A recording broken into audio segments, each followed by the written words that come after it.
আসসালামু আলাইকুম। সবাই কেমন আছেন? আমি আলহামদুলিল্লাহ ভালো আছি। অনেক গরম পড়েছে, তার মধ্যেও ভালো থাকার চেষ্টা করছি। আশা করি আপনারাও সেভাবেই চেষ্টা করেই ভালো আছেন। যদিও মাঝে মাঝে বৃষ্টি হচ্ছে, তারপরেও গরম আবার ঠিক আগের জায়গায়। সকালে বৃষ্টি হলো, আবার দেখা গেল দুপুরবেলায় সে আগের মতোই গরম। তো ওই যে একটা কথা বলি বারবার, যে গরমে তো গরম লাগবে। আজকে আমি রান্না করছি চিংড়ি পোলাও। একটু মোটামুটি বড় চিংড়ি, এখানে ছেলার পরে একদম ছোট হয়ে গেছে, কিন্তু চিংড়িগুলো এত বড় বড়। তো আমার শাশুড়ি বলতেন ইচান ইচান নাম নিসা, ইসান নাম নিসা, মানে ইচা মাছ। এটা যখন একদম ওটার কভারটা খুলে ফেলা হয় তখন আসলে কিছুই থাকে না। তো সেটা আমার হাজবেন্ড আবার খোসা সহ চিংড়ি মাছ খান না।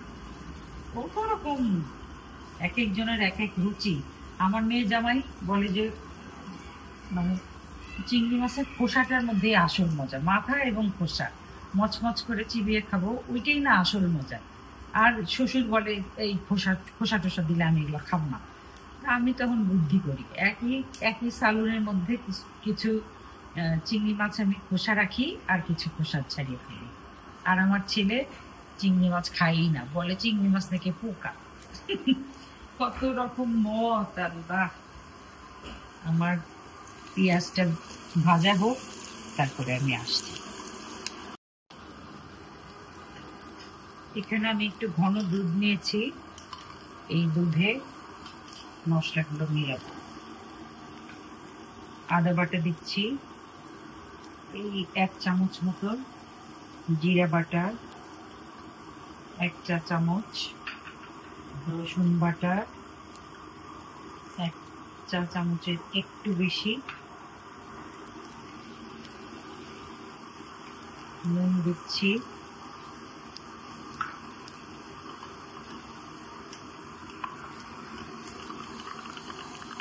মশলাটা গুলিয়ে নিলে ভালো হয়, সেই ফাঁকে পেঁয়াজটা ভাজা হচ্ছে।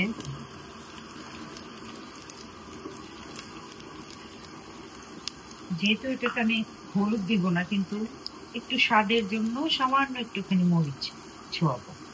আমার মনে হয় যে সবাই খেয়াল করেছেন যে একটুখানি মরিচ না ছুঁয়ে আমি রান্নাই করতে পারি না।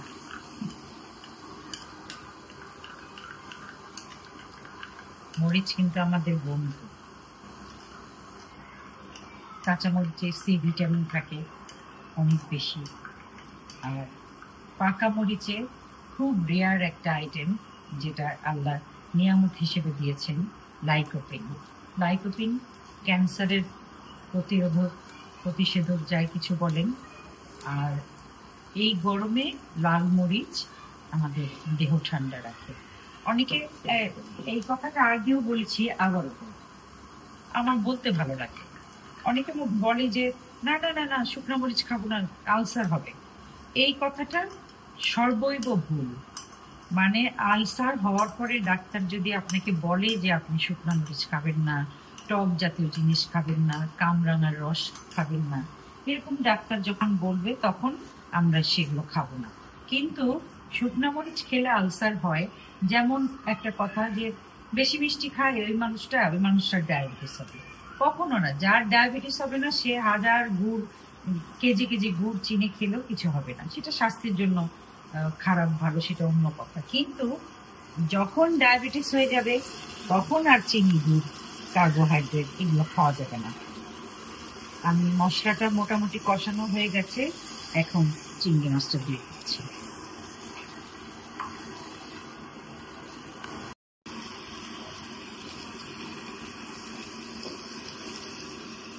কয়েকটা কাঁচামরিচ দিলাম, লাগলে আবার পরে।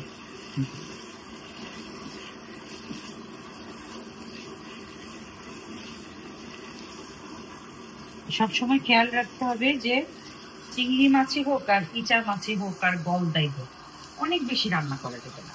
অনেকক্ষণ ধরে রান্না করলে সেটা মানে এই যে একটা সফট একটা ব্যাপার থাকে, সেটা রাবারি রাবারি হবে। আমি এগুলো উঠিয়ে নিয়ে এই এই মশলার মধ্যে আমি চালটা কষাবো। আমি চিংড়ি মাছ আর দুধের সুগন্ধ পাচ্ছি। একটা জিনিস আমি আগে দিতে ভুলে গেছি, এখন আমি দিব। চিংড়ি মাছের মধ্যে আমি সবসময় এই জিনিসটা দিই, সামান্য একটু মেথি। এই একদম কয়দানা, এই 1.5 কাপ পোলার চাল। এখানে আমি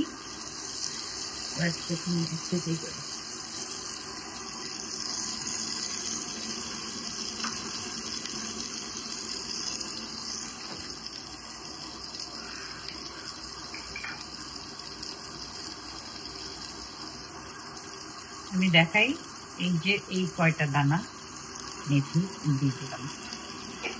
আর আগে তো তেল দিয়েছি, যার জন্য এখন আর পোলার চাল কষাতে এই 1.5 চামচ মতো তেল দিলাম চালটা কষে।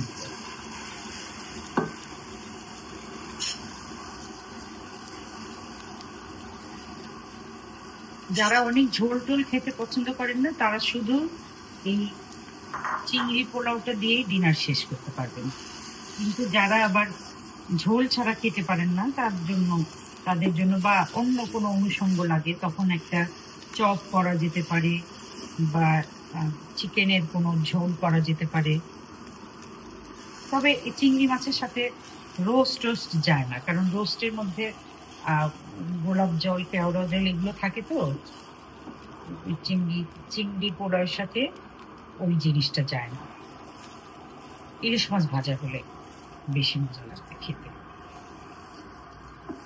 একটু কষানো হোক, তারপরে আমি আসছি।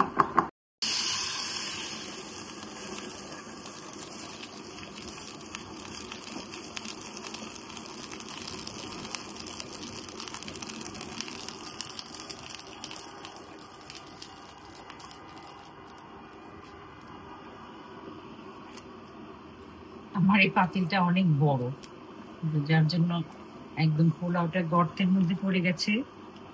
এটা যখন হাফ হয়ে আসবে, তখন আমি কষানো চিংড়ি মাছটা দিয়ে দেব।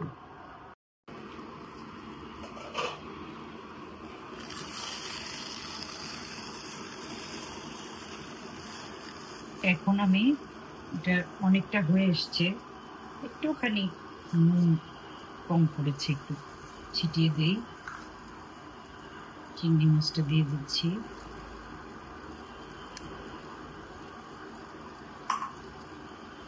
একটু মটরশুঁটি দিচ্ছি।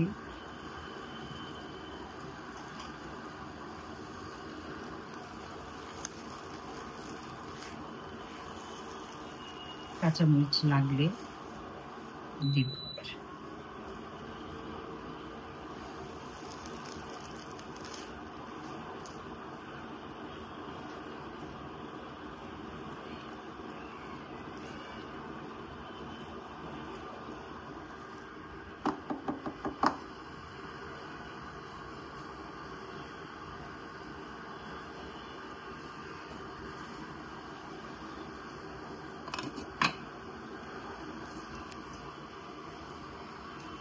একটু গল্প করি আপনাদের সাথে, আমার পোলাওটা দমে আছে, এই ফাঁকে একটু কথা বলি।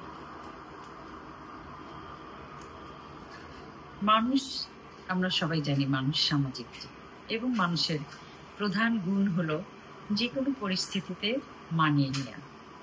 একজন মানুষ যদি ধনী মানুষ, আমি এই কথাটা যদি উল্টা দিক থেকে বলি, যে একজন দরিদ্র মানুষ ধনী হয়ে গেল, তো তখন তার কিন্তু কোনো কষ্ট হয় না, তার স্ট্যাটাসটা বদলে যায়, তার থাকার, চলাফেরা, খাওয়া দাওয়া সমস্ত কিছু বদলে যায়, আরাম আয়েশ বিলাসিতায় পর্যবসিত হয়। সেটা একটা মানুষের জন্য, সেটা হোক সৎ পথে হোক অসৎ পথে, কিন্তু একটা মানুষের জন্য সেটা আরামদায়ক হয়, তার পরিবারের জন্য আরামদায়ক হয়। কিন্তু একটা মানুষ অনেক সচ্ছল অবস্থায় জন্ম নিল, একদম সোনার চামচ, বলা যায় সোনার চামচ মুখে নিয়ে জন্ম নিল, সেই মানুষটা কোনো একটা জীবনের কোনো একটা কারণে ধীরে ধীরে অথবা হঠাৎ করে তার বাবা মা বা সে নিজে খুব দরিদ্র হয়ে গেল, খুব বিপদে পড়লো, এবং মানে এতই বিপদে পড়লো যে মানে চতুর্দিকে সে আর কোনো কিছু দেখতে পাচ্ছে না চোখে, কিন্তু ঠিকই সেই মানুষটা সারভাইভ করে যায়। সে কিন্তু নিশ্চিহ্ন হয়ে যায় না। একদম একটা হিমালয়ের চূড়া থেকে যদি বুড়িগঙ্গার ঠিক থেকে কাদার মধ্যে পড়ে, তারপরেও সেই মানুষটা সেই কাদার মধ্যে থেকেই যুদ্ধ করে বাঁচতে শিখে যায়। এই জিনিসটা মানুষের সবচেয়ে বড় একটা গুণের মধ্যে একটা, যে পরিবেশের সাথে খাপ খাইয়ে নিতে পারে খুব সহজে, খুব অল্প দিনেই। তো সেক্ষেত্রে আমরা আল্লাহর কাছে সবসময় শুকরিয়া আদায় করব যে আল্লাহ আমাদের যেমনই রাখেন, ভালো রাখেন, সুস্থ রাখেন, এবং ওই যে বিপর্যয় যেটা বললাম, সেই বিপর্যয়ে যেন আমাদের না ফেলেন। সেই সেই ইচ্ছাটাই সবার থাকে, এবং সেই ইচ্ছাটা পূরণ হওয়াটাই মনে হয় জীবনের একটা সময় স্বপ্ন থাকে যে একদম নিজের একটা জেট বিমান থাকবে। সেই মানুষটারই দেখা গেল যে আমার নিজের একটা বসত ভিটা থাকবে, সেটাও থাকলো না। তখন সে একদম মানে তার ইচ্ছাটা হয় যে সে যেন সামান্য একটুখানি ডাল ভাত খেয়ে পরে কোনোভাবে বেঁচে থাকে। জীবনানন্দ দাশের একটা কবিতায় আছে যে একদম গলিত ব্যাঙ শেষ জীবনের শেষ অবস্থায় পচে গলে গেছে, সেই ব্যাঙও জীবনের কাছে জীবন ভিক্ষা মাগে। জীবন এতটাই মূল্যবান। তা আসুন আমরা যে যে বৃত্তেরই হই, মধ্যবিত্ত, উচ্চবিত্ত, নিম্নবিত্ত কোনো ব্যাপার না, আমাদের জীবনটা নিজের জীবন নিজের শক্তিতে সৎভাবে পরিচালিত করি। আল্লাহ যেন আমাদের সেই বিপর্যয়ে না ফেলেন, আর যদি ফেলেনও সেখানে আমরা যে ওই যে সামাজিক জীব আমরা মানিয়ে নিতে শিখি, সেই মানিয়ে নিতে শেখাটা যেন খুব প্রতীয়মান হয় আমাদের জন্য, সেটাই ভালো। যাই হোক, আমি পোলাওটা দমে দিয়েছি, পোলাওটা হয়ে গেলে আমি আপনাদের দেখাচ্ছি। আমার চিংড়ি পোলাও হয়ে গেছে।